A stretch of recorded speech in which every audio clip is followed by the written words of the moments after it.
બાપાશ્રીની વાતોનું એકીકરણ.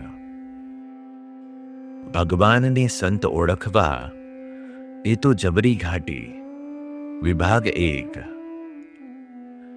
જેને શ્રીજીનો અથવા એમના મુક્તનો સંબંધ ન હોય તેને અન્વય વ્યતિરેકની ખબર ન હોય.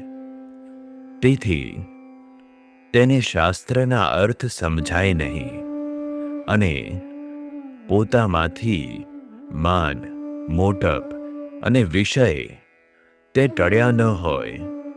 તેથી ગુરુ થવાની ને વિષય ભોગવવાની ઈચ્છાઓ રહી હોય તે મુમુક્ષુઓને આડું અવળું સમજાવે ને પ્રતિમા કરતા પોતે મોટા થઈ પડે ને લોકને છેતરીને વિષય ભોગવે તેને મહાપાપ લાગે અને નરકે જવું પડે. જે એવાને વળગ્યા હોય તે જો વિશ્વાસુ હોય અને કેવળ મોક્ષના ખપવાળા હોય તેમની તો મહાપ્રભુજી રક્ષા કરે ને જે તે ઉપાય કરીને એવાના જોગથી છોડાવે.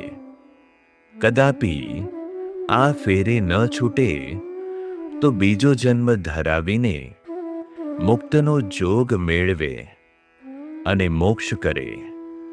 જેને મોક્ષની ઈચ્છા હોય ને શ્રીજી મહારાજને પ્રસન્ન કરવા હોય તેણે એવા અવળે રસ્તે ચાલનારાનો સંબંધ ન રાખવો ને શ્રીજી મહારાજની મૂર્તિનું ધ્યાન કરવું, પણ કોઈ મુક્તનું ધ્યાન કરવું નહીં.